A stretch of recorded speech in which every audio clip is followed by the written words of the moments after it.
There's a show that's kind of going under everybody's radar at the moment, and that's Cooper Raif's HAL and Harper. Don't get me wrong, it's definitely got its fan base, but I hardly see anybody talking about it, which is completely not right for a show as good as it is.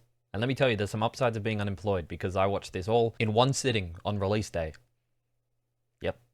HAL and Harper is written and directed by Cooper Raiff, a very underrated director and writer that I've been following for quite some time now. It had its premiere on January 26, 2025 at the Sundance Film Festival. It was regarded as one of the better projects to come out of said film festival. It very quickly gained a following that led it to be released on Mubi and in Australia Stan 5 months later on June 26th. HAL and Harper follows titular characters and brother and sister, Hal, played by Cooper Raiff, and Harper, played by Lily Reinhardt, as well as their father, aptly named Dad, played by Mark Ruffalo. The series follows the two codependent siblings living in LA as they try to do their best to navigate long-term relationships, friendships, and situationships. When their dad makes a big announcement, the two are forced to consider the current state of their lives and face their complicated childhood. While exploring the trauma of their past and the dramatic change of their present, Hal, Harper, and Dad chart their family's evolution while discovering how their intense bond has shaped how they interact with those they love, for better or for worse. Before going any further into the show, I wanted to talk about Cooper Raiff briefly. Now, Raiff is someone I've admired for quite some time now. I first discovered him when I watched 2022's Cha-Cha Real Smooth, which quickly became my second favorite movie of all time. I then went back and watched his first feature film, 2020's Shithouse. These two films are amongst some of my most rewatched films of all time because of how truly masterful Raiff is at acting, writing, and directing. He has the ability to make the most out of such a grounded time in somebody's life. Shithouse is about a kid who has no idea what he's doing with his life. Cha-Cha Real Smooth is about a man who falls for someone he knows he can't be with. These are moments I unfortunately want to say everybody goes through at some point in their lives.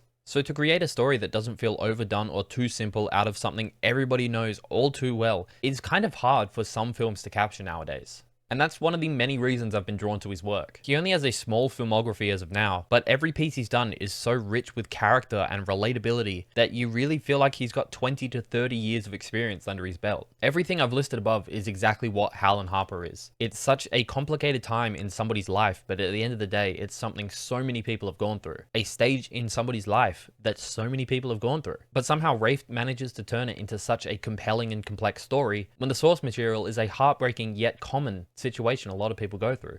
Now, I don't want to spoil the whole story, so usually in these types of videos, I'd kind of just break down the story at this part, but I really want you to experience it through the show because I feel like you're not going to get the same effect if I just tell you what happens. So here are my overall thoughts of the actual show and the story itself. Without going into too much spoilers, there may be a few things, so if you are really set on watching it, skip ahead if you want to. If not, I'll try my best to avoid any major spoilers. The story picks up as Hal is fumbling his way through a college course that he doesn't really care about, while Harper is stuck in a soulless office job and a long-term relationship she is no longer fully invested in, but can't bear to break it off. Both of them would rather wallow in regression instead of facing the problems of adulthood life head-on. Their father isn't much help either. He cares deeply about his kids, but has a habit of disappearing into himself emotionally. Throughout the show's 8 episodes, Harper very much exudes the energy of an older sister, caring for Hal with a mixture of affection and exhaustion. At the same time, Hal is childish. They seem like two people trapped in their childhood, and as we'll soon find out, there is a very good reason for that, and one that the series finds an inventive way of depicting. A really cool tactic this story uses to look into the past is by having Cooper Raiff and Lily Reinhardt play their childhood selves. In the show, it's said that they're both mature for their age, hence why, to us, they're children in adult bodies. But in a story sense, it's because they were thrusted into the emotions of adulthood when they were nowhere near ready to face it. Raiff portrays young Hal with this wide-eyed excitement and the awkward body movements of a small child, while Reinhardt retains the mannerisms and mindset of her older self. We often get flashbacks and full focusing scenes of Hal and Harper as young children while Dad anxiously tries to parent them. These reoccur throughout the series, focusing on the day their lives were turned upside down by the unexpected passing of their mother, and is presented as the intruding stabs of memories that Hal, Harper, and their father each find themselves stuck with as a result. Arguably the best scene in the show focuses on young Harper as she spends the day at her friend's house. She's having great fun until it's time to sit down for dinner.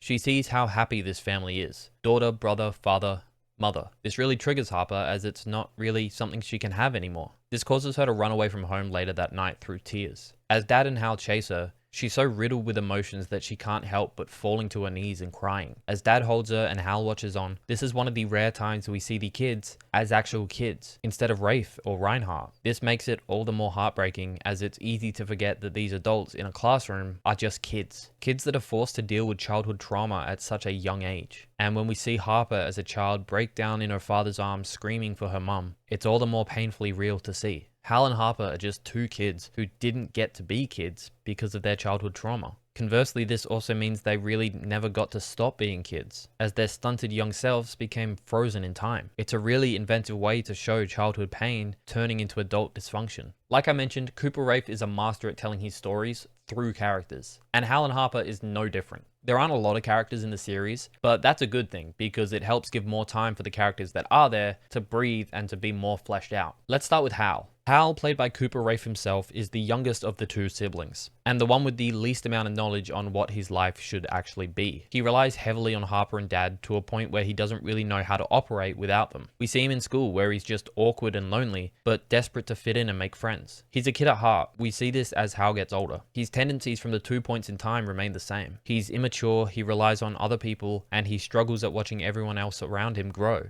and move when he can't. Harper, played by Lily Reinhardt, is similar to Hal in so many ways. She really struggles with the loss of their mother, to a point where as a child she would often shut Dad out because he wasn't what she needed at that time. She seems to have her life more put together than Hal though, but that's not to say it's not falling apart. As a kid, she struggled to make friends just as much as Hal. Every time we see her in school, she's either talking to her one friend or she's alone reading. She's in a long-term relationship with Jesse, but when she starts falling for her co-worker Audrey, she faces the dilemma of staying in a comfortable relationship with someone who's moving overseas for work or to follow her heart, though her heart is leading her to a married mother. Dad, played by Mark Ruffalo, is probably the most heartbreaking character in the show. He at one point in his life had it all. A wife, 2 beautiful children, a lovely house, but when Mum dies, his life is flipped and he's forced to push this grief aside to be there for both Hal and Harper. In the present, Dad gets a new girlfriend after all of these years, Kate, who is pregnant with their first child together. But on top of that, he's selling the kids' childhood home, as it holds too many bad feelings, despite being a happy place that they all visit across the show from time to time. Dad is still struggling with Mum's passing, to a point where it emotionally strains his current relationship with Kate, but Dad is an inspiration to Hal and Harper, and to them is a sign to keep going. He would do anything for his kids, to make them happy, to forget their grief, and to make them feel loved.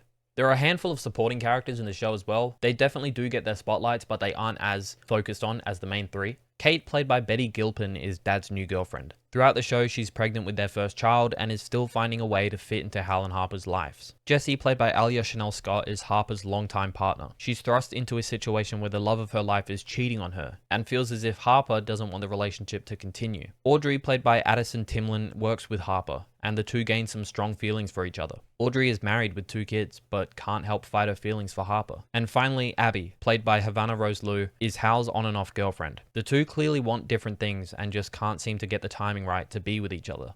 Hal and Harper, as a whole, is all about support. The support you need when you're a child, the support you need when you're an adult, the support you need when you're a grieving father, the support you need when you're feeling like your life has no purpose, the support you need when you're in love with someone you know you shouldn't be with, and the support you need when you just can't hold on to a relationship, the support you need when your mother dies, and the support you need when you're feeling trapped and alone. Hal, Harper, and Dad have each other because they're one in the same. They're a family who's lost someone, who's grieving someone, who's seen a point of no return. But the thing is, there's always been a return. They know that they're supported by each other, no matter how far away and no matter how alone they feel.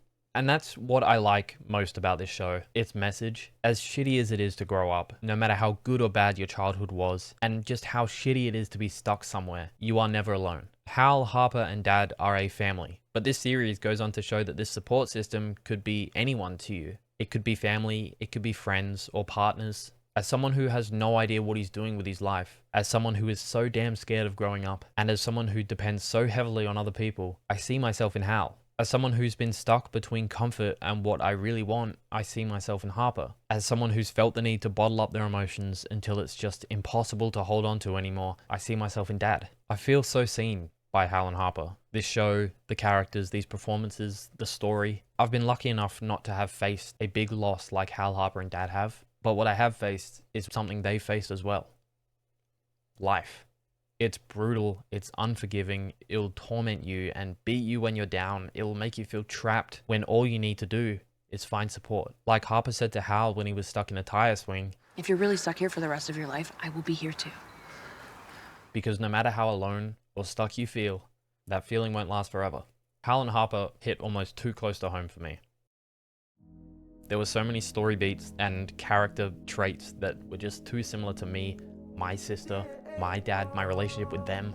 It was just a lot, in the best way possible. Hal and Harper has received nothing but universal acclaim, and it's fair to see why. In fact, it's so obvious why it has. The thing that makes this show so successful is the straightforward family drama underneath this whimsical veneer that's tenderly played, sharply written, and delivers a perfect balance of bitter and sweet. So if you haven't yet seen Hal and Harper, which is streaming now, please sit down and watch it. You will cry, I guarantee it. But it will be the best cry you've ever had. And if you're feeling stuck in life, and you have no idea who you want to be or where you're meant to be, let me leave you a message from Harper. If you're really stuck here, I'll be here too. If you could take two strangers, leaning left and right, at a certain place and time, like you took these strangers and our two strange lives, it made us new, it took us through the Arabian. Oh, you're watching then